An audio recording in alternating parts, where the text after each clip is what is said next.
Okay, good morning. My name is Ryan Dividock. I'm the supervisor for the Planning, Zoning, and Land Use Unit here in Oakland County. Welcome to today's Planners Gathering, Emergency Planning and Site Design for People with Disabilities. Just a few reminders. The meeting is being recorded and will be made available on our website. And if you have any questions, you can use the chat function in Zoom and direct your questions to Jim Schaefer. Jim will moderate a question and answer session after the presentation has completed.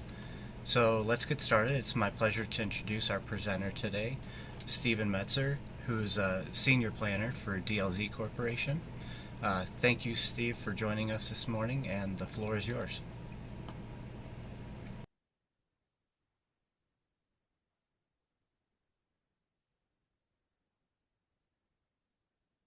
All right. Well, thank you very much. And it's a pleasure to be here.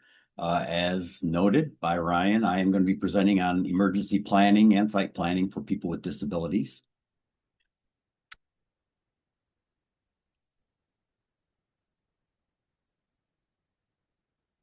So I've got a number of goals I'm going to try to accomplish in the next 40 plus or minus minutes. First of which I want to talk about some of the most relevant issues that are related to the Americans with Disabilities Act and how to provide for emergency planning for people with disabilities. I do want to note that while I know quite a bit about emergency planning and how it relates to the ADA and the different resources available, I'm certainly not the most world-renowned expert, but probably in the room, I'm certainly up there. And my goal is to plant the seed for all of you who are interested in emergency planning and allow you to nurture it from there and explore as necessary with some of the resources that I'll provide. So I'll have a brief discussion about the ADA and introduce you to the typical emergency planning work that we do in our ADA projects, which generally includes evaluating facilities for compliance, as well as preparing ADA transition plans. My focus is going to be pretty limited in that area, but will include information about both local community-wide emergency planning, which is typically done at the county level, as well as emergency planning for individual facilities by the owner and local governments. A lot of these items are important things that planners can use in your daily duties, not only for these community-wide emergencies that may arise, but also for some of the individual issues at locations that you may be in currently or other facilities that your employer operates and owns for both the public as well as employees only. I'll also provide information about a variety of different resources available that are online typically at the federal, state, and local level. And also some locations where you might find templates for some of the plans, emergency plans, and other requirements for things that are directly related to how to communicate and design for facilities for people that have disabilities. And of course, we'll always have time at the end for questions and discussion, and Jim will be monitoring those and asking those at the end. So let's get started. So what webinar would be complete without some type of a legal disclaimer? So here's mine. I just wanted to point out that ADA is really complex and there's all kinds of case law out there. And there's a variety of different components. So I'm only going to touch briefly on a few of the relevant topics, but did want to ensure that you know that nothing here is legal advice and certainly doesn't represent the position of Oakland County. So first, a little bit about the ADA, which was passed in 1990 and includes 5 different titles.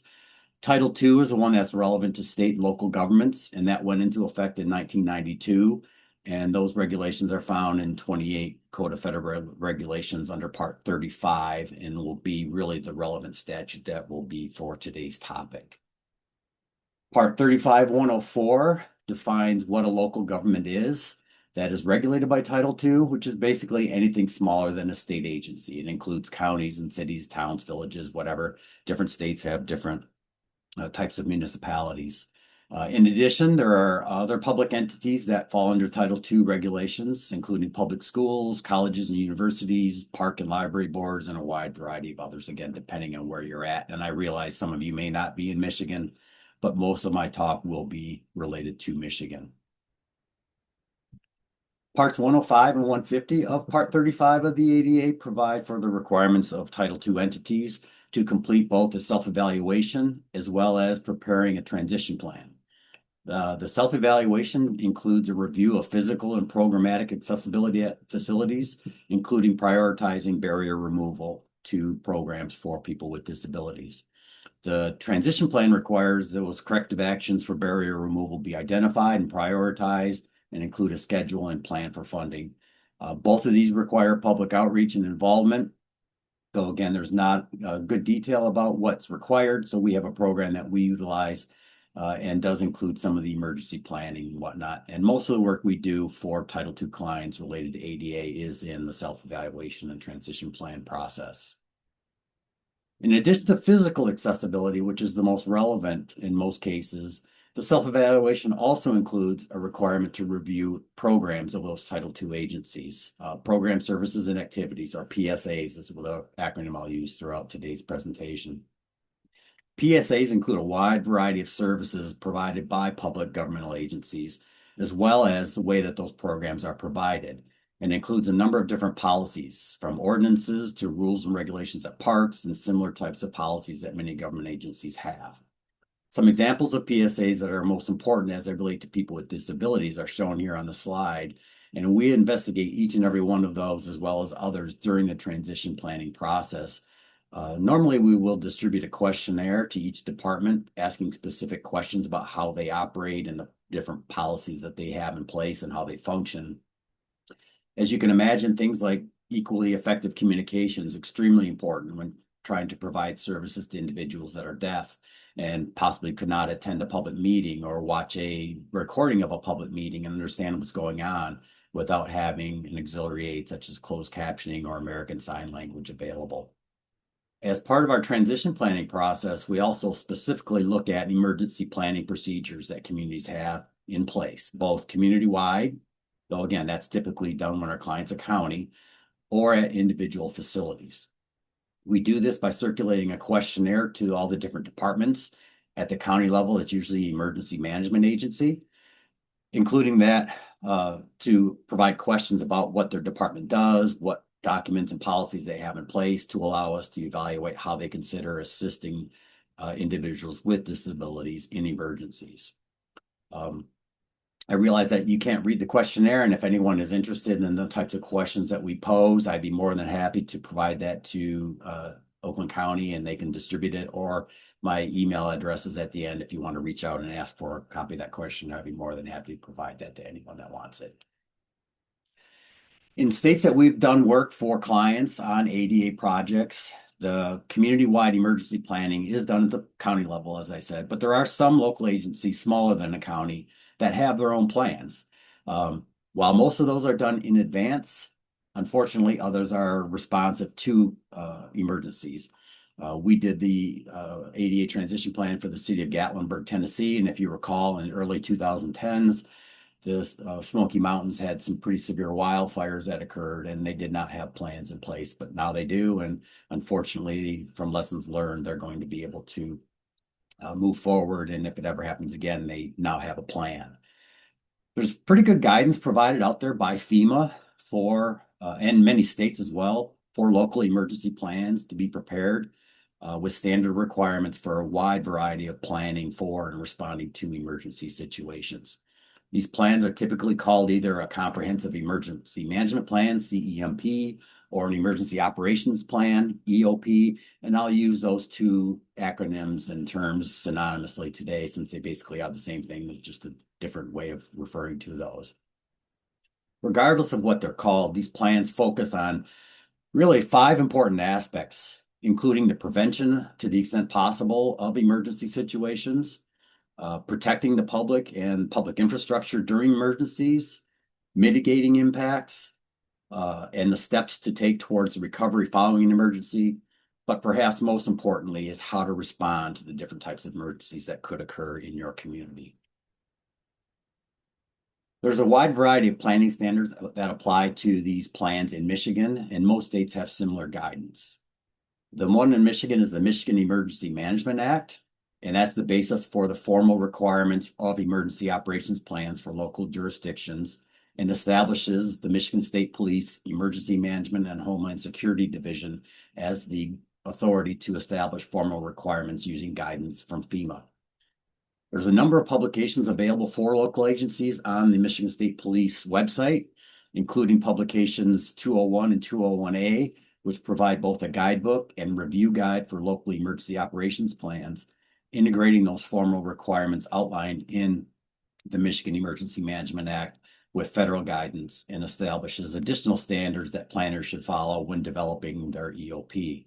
These publications are all available on the website at the location listed on the slide.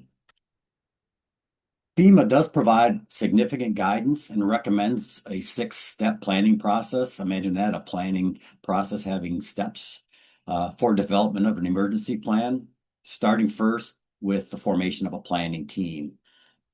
This planning team would include representatives of all the municipalities within a county or a jurisdiction, and would engage parties that are involved in the protection, preparedness, mitigation, response, and recovery, those 5 steps that we talked about earlier, for their jurisdiction.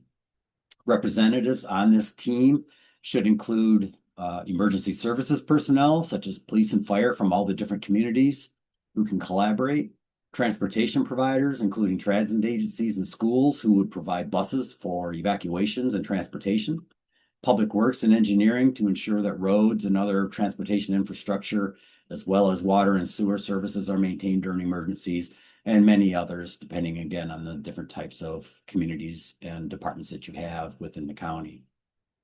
Members of that planning team certainly know their individual community the best and would be the most aware of its population, its assets, and the hazards that they could be faced with. To ensure that the plan reflects the needs and capabilities of the entire community, emergency planning needs to be community-based for these widespread emergency situations. The planning team should reflect this and include stakeholders that reflect the diversity of the community, and representation should be provided by both the private sector, community members with access and functional needs, underserved groups, civic leaders, and other faith-based human service and humanitarian organizations to help validate assumptions about the needs and capabilities of the public, and also participate in the process of developing your plan. It's also important to note that, as with most plans, emergency plans need to be updated regularly. Preparing a plan and having it sit on a shelf is not going to be very effective when an emergency happens, especially with the improvements in technology and changes in technology and lessons learned from other emergencies that we can all apply to our own situation. FEMA lists 15 standard emergency support functions and annexes in most emergency plans, all of which address a variety of topics and involve subcommittees of agencies with responsibilities within each. While not all emergency plans will use all of the ESFs, and if jurisdictions feel that they don't accurately reflect the functions needed they have to prepare for, respond to, and recover from incidences, they can modify their list by omitting functions that are not relevant or adding other ones or making changes. However, jurisdictions really should try to use most of the same ESFs as the federal, state, and local counterparts to ensure there's an understanding of the system across different levels of government and with neighboring jurisdictions. Many times I've reviewed emergency operation or community emergency management plans at the county level that included these standard ESFs and annex information, but they're very cookie cutter. I'm starting to see that that's changing dramatically as we learn more about assisting particularly people with disabilities in emergencies. And those considerations for people with special needs are being updated much better than they were 10 years ago. So we've been talking quite a bit about emergencies and disasters, but what are some of the most common types of events that could affect an entire community? Most of these I think are pretty self-explanatory, but community-wide events could include fires or wildfires, floods, severe weather events, including tornadoes or hurricanes, or even extreme heat or cold, hazardous materials, public health hazards like a pandemic that we just recently went through in 2020, widespread utility issues such as loss of electricity or water service over a large area for an extended period of time, geological, earthquakes and landslides, although we don't have a lot of those in Michigan, and many others.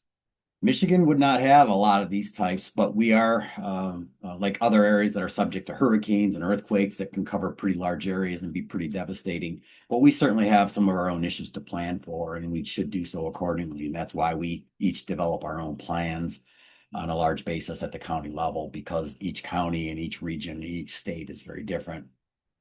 These larger community-wide events would typically affect a large number of individuals within an area or even a region, and may lead to a need for mass evacuations, potentially sheltering for short or long term, and often can result in long-term recovery also.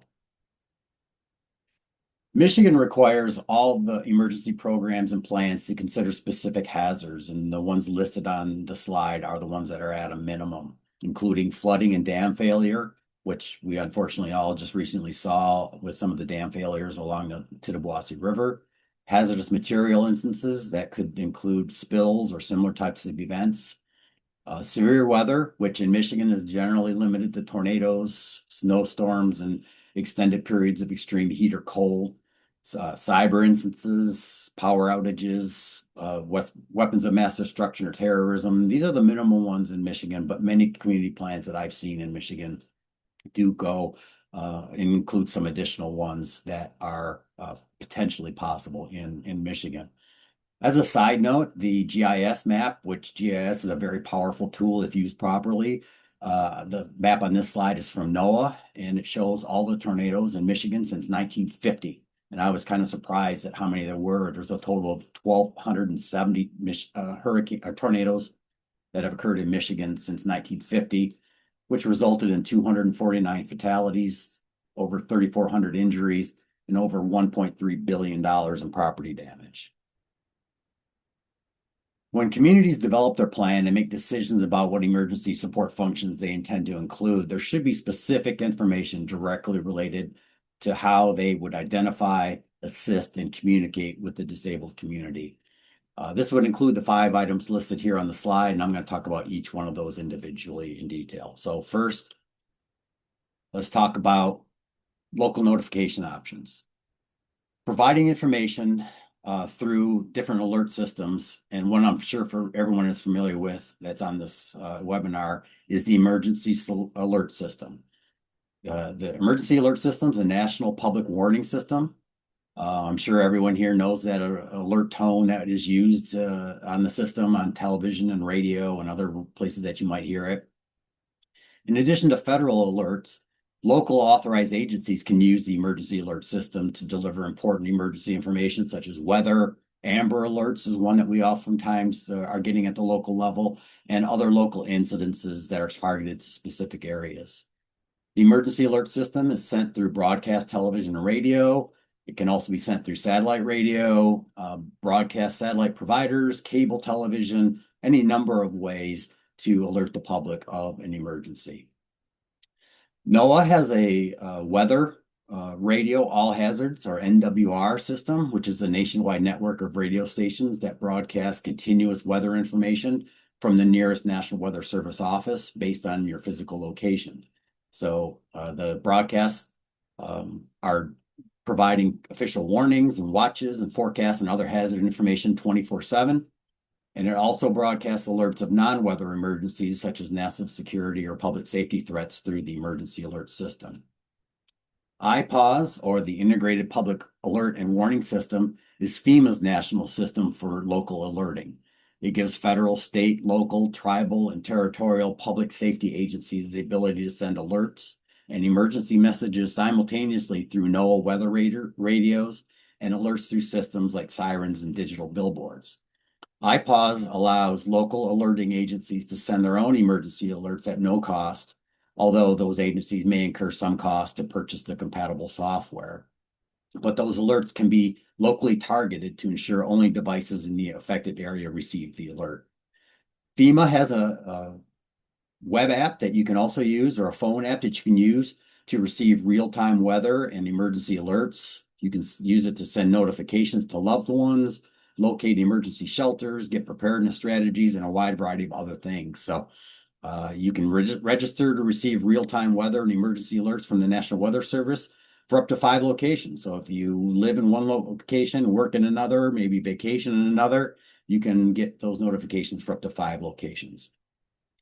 Note that while many of these alert systems do utilize the most recent technology, alerts on radio and television are probably going to be the most effective, particularly for the elderly population, who may be one of the groups that needs the most type of assistance. There are also a number of options available for local notifications to be provided. In Michigan, the Michigan State Police Am I Ready program provides a number of resources and educational resources to provide residents for information with emergencies, disasters, and threats. Those options are available to voluntarily register to receive emergency alerts. Some communities provide an option to register for a simple text or email alert of community information and alerts and events, which would also include notification about emergencies in the community.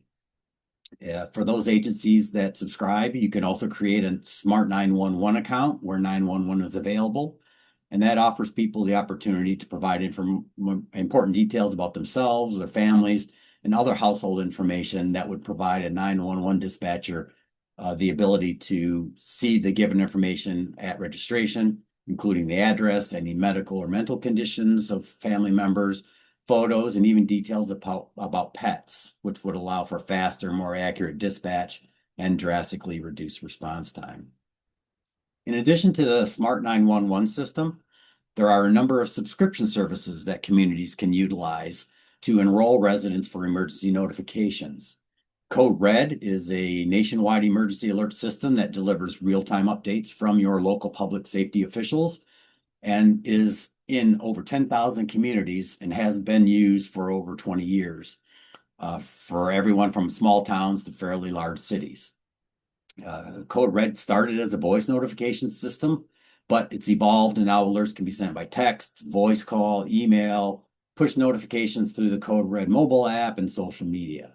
Those delivery systems will depend on how your county or city has set up its Code Red platform, and you can choose your preferred contact method when you sign up, and you can change your selection at any time.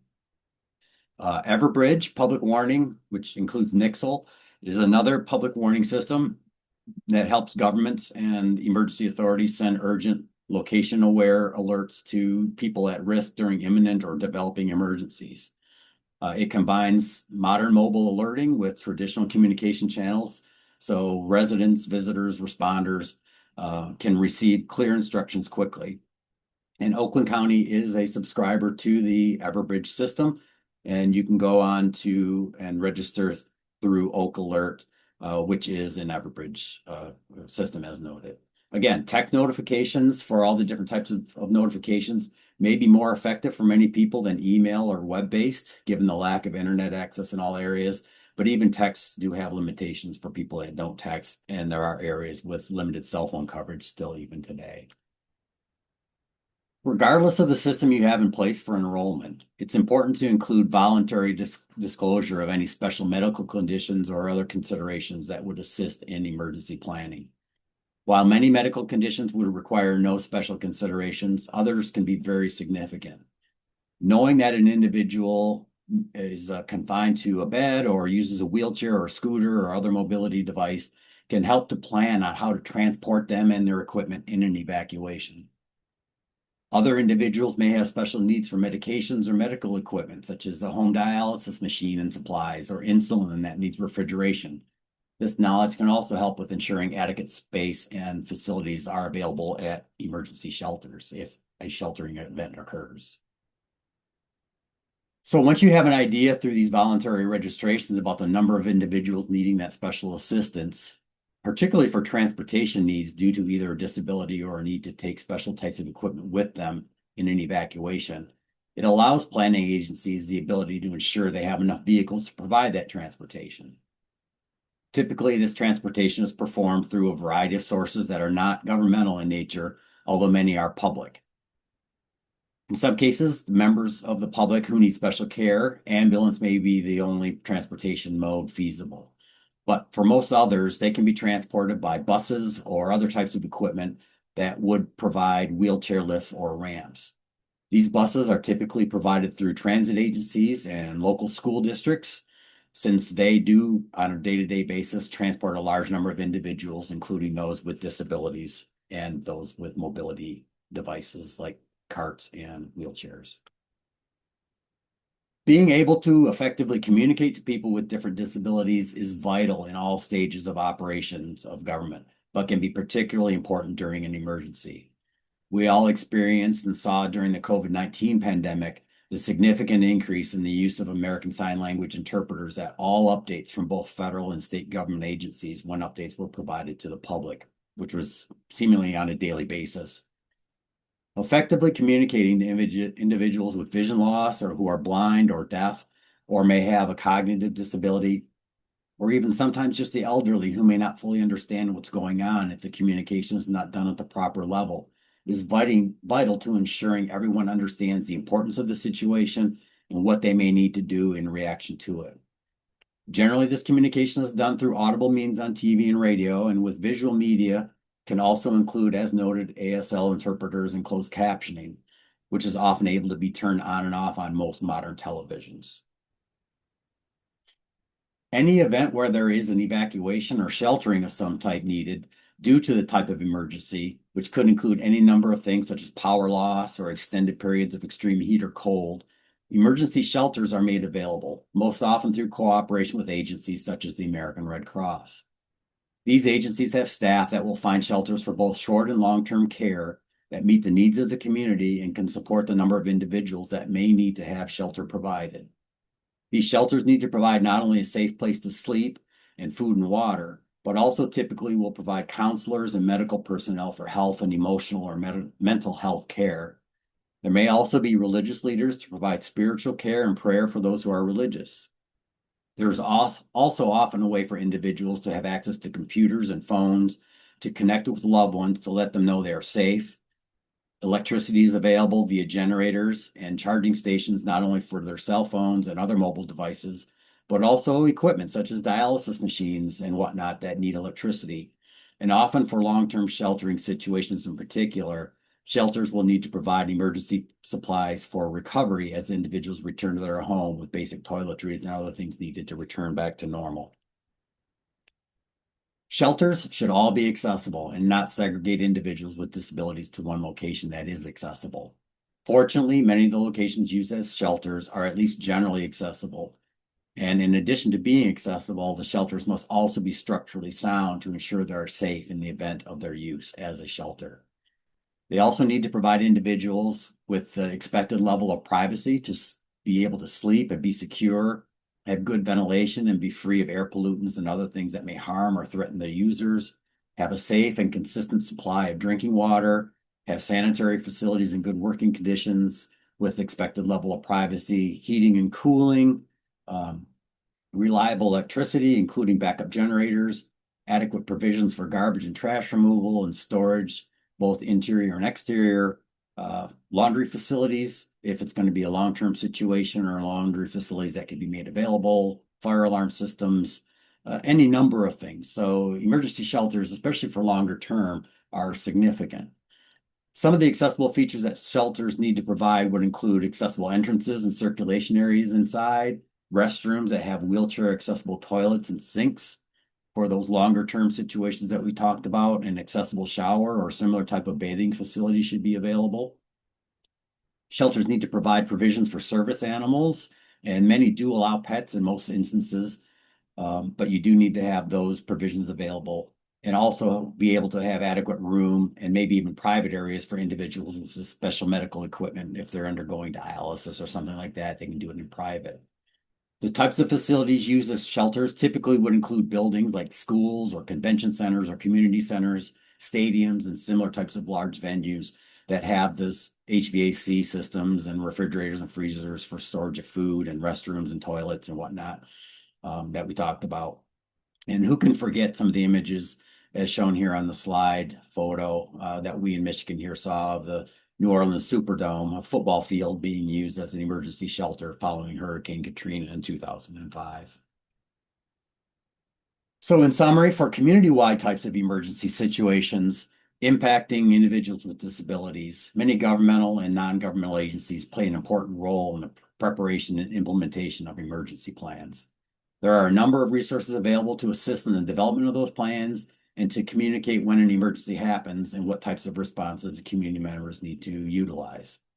Ensure as you prepare your plan that it's specific about how you will treat emergencies and assist the entire population, particularly those that need special care and assistance, such as individuals with disabilities.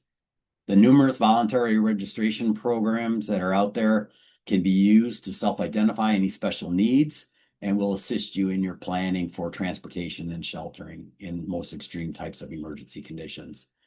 Consider also that you should include those that are directly impacted. The disabled community has a saying nothing about us without us. And that's really important because including people with disabilities and advocates for people with disabilities in your local emergency planning committees can help provide their unique perspective about their needs during planning and plan preparation. So as they say, knowledge is power, and having that upfront planning prior to an emergency is vital to ensuring that you can be successful when needed to be implemented. Now let's talk a little bit about individual facility emergency planning. And some of this will directly relate to the requirements for ADA standards for buildings and other types of facilities. Many of the life safety features in buildings are dictated by the building code.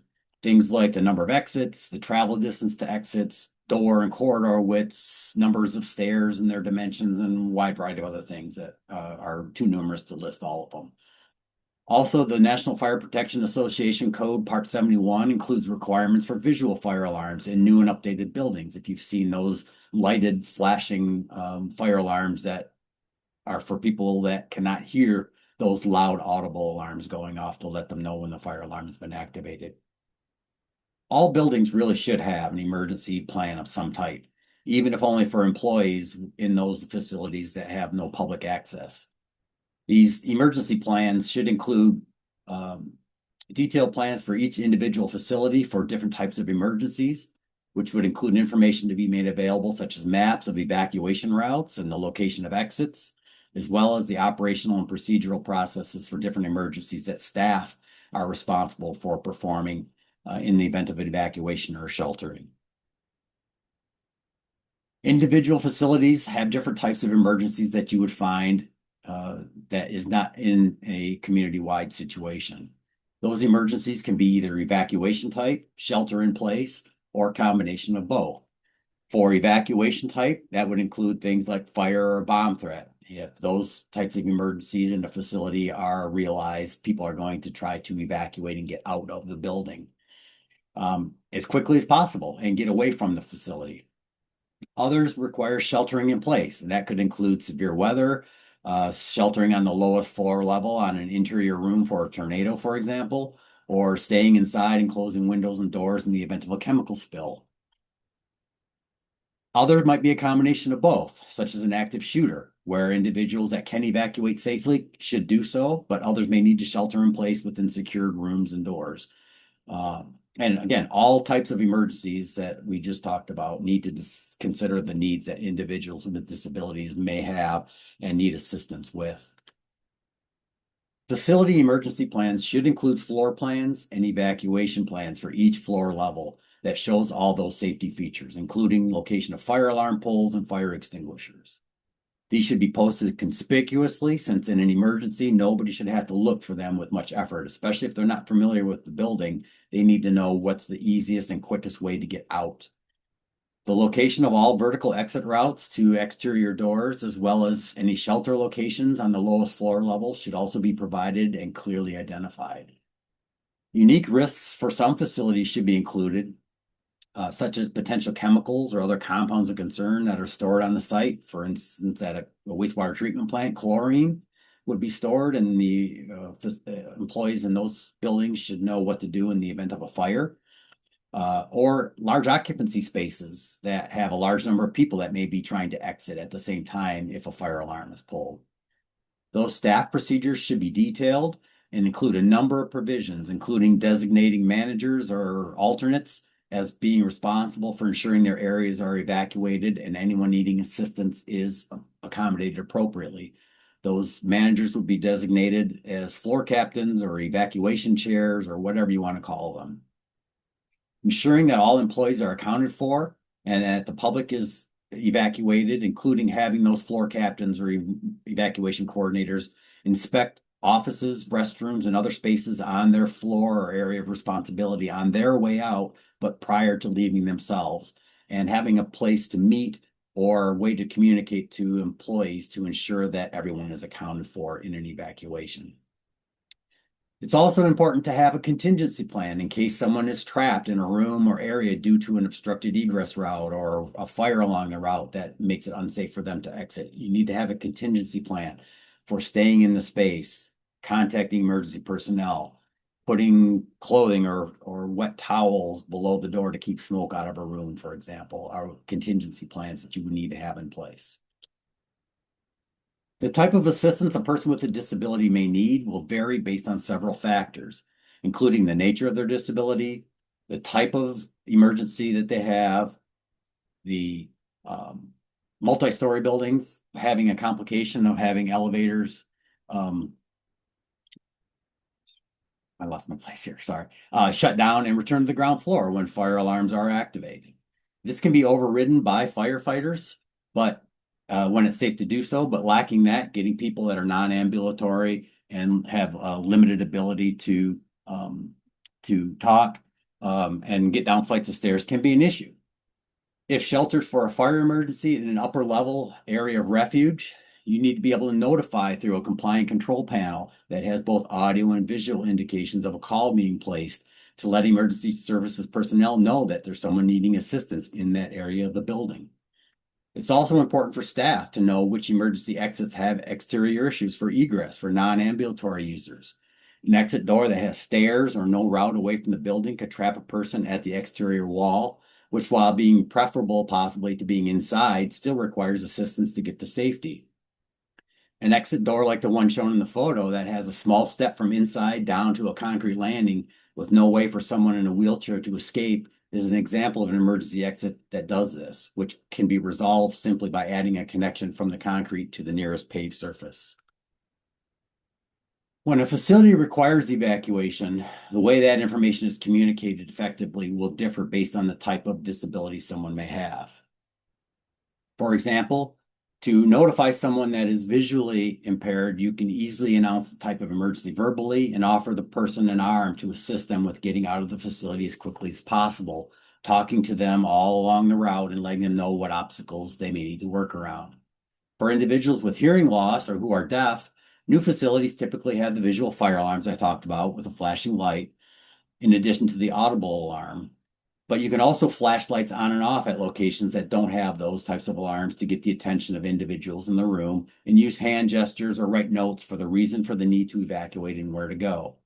For individuals who have mobility impairments but are ambulatory and able to walk even if short distances only, they can be assisted by at least one staff member who should accompany them and assist them with moving any mobility aids that may require movement from the top to the bottom of a short flight of stairs if the person is able to negotiate the stairs. For individuals that are not ambulatory at all and cannot negotiate even short flights of stairs, different ways of assistance will be needed. The needs and preferences to assist these individuals will vary, and many people who are at ground level or discharge can exit without assistance. For people on upper floors, in case of a fire, elevators shut down as noted and can only be overridden by firefighters if it's safe to do so, and oftentimes that is the case and is the best way to evacuate. If it's not safe to evacuate via the elevator, there are other ways that would need to be done and typically done by emergency personnel. They do have evacuation chairs as shown here on the slide in the photo, but those, while that does show a young woman assisting this individual, these evacuation chairs can be difficult to use by only one person, particularly if the individual in the chair is larger than the individual that is assisting. The last thing you need is to drop that person down the steps and have them injured as well as being needing to evacuate. There are several different types of signage that can be very important in assisting in emergency situations. Some of the most common are inconspicuous, and you probably don't even notice them if they are there, if you're not looking for them. These include visual exit signage at all exit doors, which are illuminated. We're all, I think, familiar with the red or green exit signs above and at exit doors. but they also are required to provide tactile. If you're blind and in the event of an emergency, you cannot see those illuminated exit signs. So you need tactile signs to know that that door leads to the exit and not to the interior of the building where you may put yourself in harm's way. Stairway doors should have both visual and tactile signage on the interior side, and also include the visual stair pictogram to let people know from a distance that that door leads to a stairway. Signs with these are features are easily recognizable in an emergency to identify those stairs and allows individuals that can utilize the stairs to get to them. And if you can't negotiate the stairs, stairwells are often a place that you can at least temporarily shelter in place and let emergency personnel know that you are there. In addition to the interior side of stairwell doors, there are requirements within the stairwell for both visual and tactile signage to let you know what floor level you're at. Nothing worse if you were on a high-rise building, let's say you're on the 8th floor, unless you're able, and especially if you're blind and you're trying to use the steps to get down to the discharge level and you lose count and you exit at the floor 2. Sometimes that door is locked from the inside and you wouldn't be able to get back into the stairwell. So having tactile and visual signage that indicates the floor level at each landing of the stairwell is vital and would allow you to know what door to actually exit. Areas of refuge, oftentimes in stairwells also, should have visual signage on the interior side outside of the area of refuge door to let people know that that is an area that they can go for 4 or 6 hour refuge away from heat and smoke. Those fire rated doors and smoke rated doors are utilized for those purposes. And within the stairwell, there should be that two-way communication equipment that provides both visual and braille instructions and allows individuals to place a call to know that their call has been received because it's either a flashing light or there is audible communication. So we talked about the importance of ensuring that exit doors discharge to a paved surface and don't require the use of stairs in the event of an evacuation. Signage to indicate that should be provided on the interior side of the door. And you can see here at a fast food restaurant, this is a not an exit sign. It's usable by most individuals, but not if you're in a wheelchair because there's a curb on the outside that steps down and there's no way to get away from it. Those types of visual signs can be really important to getting people to the proper exit that is accessible. And those non-accessible doors and exits should include all the other visual and tactile signage I just talked about with raised letters and visual illuminated exit signs. There's a number of important signs and communication elements within and at elevators as well. And again, these are pretty inconspicuous. You probably don't even realize that they're in your building that you're in right now. While all elevators are typically similar and sometimes identical, and accessible. That's not always the case. Where not all elevators are accessible, the ones that are accessible are required to provide the ISA or the International Symbol of Accessibility, the little wheelchair guy, on a sign at those accessible elevators. Those accessible elevators are required to provide controls that have raised letters or numbers and corresponding braille to the left of the control. And all the discharge levels on the control panel, as well as on both sides of the elevator door opening, are required to have a raised star to indicate that that is a ground discharge level. Also within the car, elevators are required to provide emergency communication equipment, not only for an emergency, but in case of a mechanical failure or some other similar type of need to communicate that assistance is required inside of the elevator. These elevator emergency equipment used to be a small door with a latch that you could hardly open if you were fully able to utilize your hands. And we've since got, and with an old style corded hand telephone receiver that some of you probably have never even seen or used. But now we have push button equipment that has, again, the ability to use a closed fist, has braille instructions for it being an emergency phone, and has a light to indicate that it is the call has been received and that assistance is on the way if you cannot hear the verbal response. So to summarize the information that pertains to individual facilities, it's important to have that emergency plan, and developing an emergency plan for all your facilities can be a pretty daunting a task. But again, it's important to have that, and it'll based on the location, the layout, the age, design, single or multi-story, amount of use by the public, number of staff in the building. All those things will play into the things you include in the emergency plan for those facilities. You need to post those evacuation routes, location of fire doors, any areas of refuge and shelter locations on floor plans, which should be prominently displayed on all the floor levels as part of your plan. And have policies in place for managers and other senior staff to be assigned responsibility to ensure that floors are evacuated and clear before all staff vacates, and also that individuals needing assistance can get that assistance or be sheltered in either a rated or a non-rated refuge area until emergency services personnel can assist them. It's also important to ensure those facilities meet the requirements for accessibility included in the ADA standards for items relevant to evacuations and shelters. These items specifically include the compliant signage I talked about in previous slides, ensuring that all egress routes, whether from upper to lower levels or from ground discharge to the exterior, allow for safe evacuation and allows all individuals in an evacuation the ability to get away from the building. So again, consider including individuals with disabilities and their advocacy groups in your planning efforts for these individual emergency action plans, especially if you have employees with disabilities. So as we wrap up, I want to provide some additional resources for information. There's a lot out there, and I learned a lot preparing this presentation that I wasn't even aware of about emergency planning for communities and facilities. And the first obvious one is FEMA. The FEMA website includes a great deal of information. It's really a good place to start, particularly on the emergency management pull-down menu. FEMA has a number of trainings available through the National Disaster and Emergency Management University program. And that training is directed to professionals in emergency management, from beginners to those that have extensive experience. But even if you don't intend to get their certification, those courses can be taken to improve your knowledge on emergency management. The Michigan State Police Emergency Management Homeland Security Division website also provides a number of resources, including all the various programs and publications I talked about earlier and available for the state. And each state should have a similar agency to provide that information to local units of government. You can also go to local emergency management programs page on this website and click on the links to go to the pages of different entities, counties, airports, cities, colleges, universities that have emergency management programs in place and see what they have written and prepared. And there's also information about the Great Lakes Homeland Security Training Conference and Expo, which is a partnership with the Michigan State Police, FBI, and Department of Health and Human Services.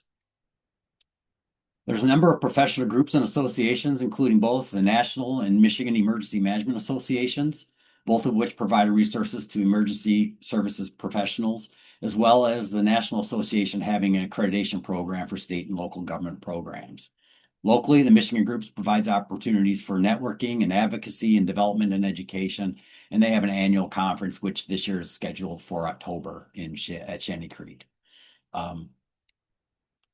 NMEMS, which I still don't know what that acronym stands for, but they are a collecting house and lead efforts to promote disaster and emergency response preparedness, public health awareness, and strong culture of knowledge and education for the general population and government organizations. And they have a number of different things, including links to different conferences like the National Hurricane Conference, the Great Lakes Homeland Security Training Conference and Expo here, as shown in DeVos Place in 2027 in May, and many others. And last, some resources for information about the ADA and ADA standards. Between the U.S. Access Board, the Department of Justice, and the ADA National Network, you can get any number of technical documents, interpretations of standards, webinars about different standards and presentations and facility types. And DLZ also has a number of webinars that we've given on ADA topics that are recorded and available on our YouTube channel if you're interested in learning more about any of those. So that's the end of my presentation. I could go many different directions and much longer. I see I'm at 10:49, so I'm close. I got 10 minutes for questions, and I'm going to turn it over to Jim. My contact information is here, and anyone that would like information, please feel free to reach out, and I can share or provide whatever you might ask for. So I will turn it over to Jim. Excellent. Great job, Steve. Thank you very much. A few questions. Can you touch on ADA applicability in existing versus new buildings? And specifically, you had mentioned that there are exits that don't need to be accessible. New buildings, are all exits not required to be accessible? Okay, so we're talking about a number of different codes that may apply. ADA applies where in most new facilities, everything needs to be accessible because there's really no reason why you can't make a new facility completely accessible. The number of egress routes, the accesses that are part of an egress route, for example, steps are very common at loading docks. That would not be considered and need to be made inaccessible as long as you signed it as a non-accessible route, even in a new building. Um, Building codes are really the most relevant for the number and types of egress routes you have based on occupancy and other factors about the building square footage and whatnot. So, if you have a requirement by building code for 6 egress doors, then all of those egress doors must meet the applicable ADA for signage and vertical separations and handrails and ramps and all those kind of things. Okay. Uh, One of your slides indicated the list of types of governmental facilities, including public schools. What about private schools? So private schools and other private businesses like restaurants, fast food places, they fall under the requirements for Title III. The ADA accessibility standards, the ADA standards for accessible design, apply equally to both Title II and Title III facilities. Title II has the additional requirement for performing a self-evaluation and preparing a transition plan, whereas Title III agencies, like a private school, would need to perform an accessibility review, but not necessarily do any public outreach or prepare a transition plan. So minor difference, but accessibility requirements are the same, whether it's a Title II or a Title III. Okay. You had mentioned various ways of identifying folks with disabilities. Are there implications for that with things like Freedom of Information Act or governmental entities retaining that sort of information? To the best of my knowledge, that is considered private information and would not be subject to FOIA. I think personally, I would even be more concerned about data breaches of some of these voluntary registrations, but that's where individuals need to make their own decisions about what they divulge and what is necessary. Obviously, if you have a disability, some of them are very visual and able to be identified fairly quickly. And you need to weigh that against the need for assistance in the event of an emergency when you voluntarily register. And that's why it's always voluntary. The voluntary disclosure of any information to any of these registration processes need to be voluntary. Okay, great. Is there a recommended frequency of drills for things like the use of striker chairs or fire, tornado drills, etc.? Not not that I'm aware of, but you certainly should practice. Practice makes perfect, as they say. We used to, I remember in school, we used to always have the fire alarms and fire drills and tornado alarms. We got under the desk and put our hands over our heads like that would stop the roof from hurting us. But um, governmental operations and businesses and buildings is a little difficult because in a fire alarm or an evacuation drill, everybody has to leave, and you really need to do it, but you can't totally disrupt government operations. I think the recommendation would be to do it annually or semi-annually. But it should also be part of the onboarding process for new employees to understand what their responsibilities are, where they would evacuate to, make sure they have access to all the emergency plans for the facility and whatnot. But I don't know that there's good guidance, and I'm not aware of anything that has a recommendation. I'm sure the recommendation is more than you can realistically do. Okay. All right, great. Ryan, that's all the questions I'm seeing, so I'll pass it over to you. Yeah, great. So I just want to thank Stephen for joining us today and providing his insights and expertise. I also want to thank all of you for joining us, and I look forward to seeing you at the next Planners Gathering, July 30th, for a presentation on backyard chickens. So again, thanks for joining. Have a wonderful day.